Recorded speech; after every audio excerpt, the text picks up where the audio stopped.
What's up, mga tol? Ako si Hermjan L, ang gumawa ng kanta para sa kwento ni Ross Datuwata. Ito ang kanyang kwento, pakinggan.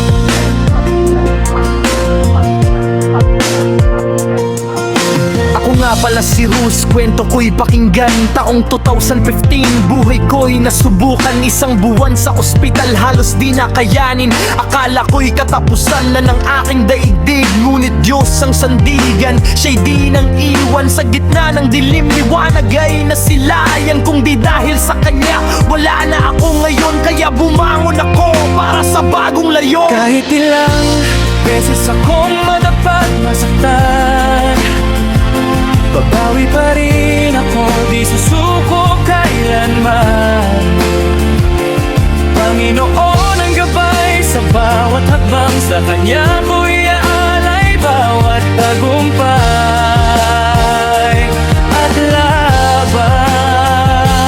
Kahit masak ang puso, kahit luha'y di mapigil, para sa mga anak ko ako'y manatiling matatag sa dibdib. Ito na ang simula ng bagong pag-asa. Sa taong 2026, babangon na ako muli sa hirap ng tadhana.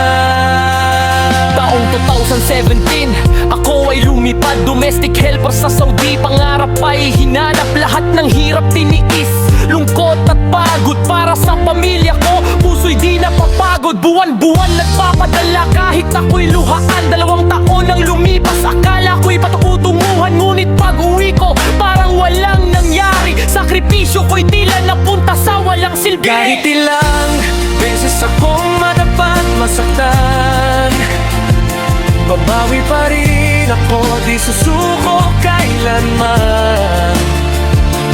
Panginoon ang gabay sa bawat hakbang, sa Kanya ko'y aalay bawat tagumpay at laban. Kawasak ang puso, kahit luha'y di mapigil, para sa mga anak ko ako'y manatiling matatag sa dibdib. Ito na ang simula ng bagong pag-asa. Sa taong 2026, mabangon na ako muli sa hirap ng tadhana.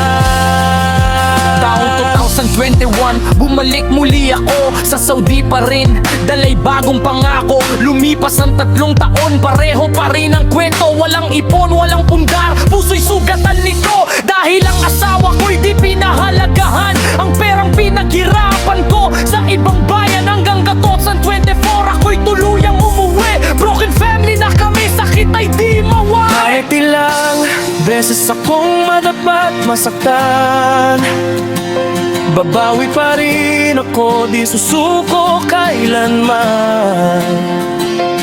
Panginoon ang gabay sa bawat hakbang, sa Kanya ko'y aalay bawat tagumpay at laban. Kahit wasak ang puso, kahit luha'y di mapigil, para sa mga anak ko ako'y manatiling matatag sa dibdib. Ito na ang simula ng bagong pag-asa. Sa taong 2026, babangon na ako muli sa hirap ng tadhana.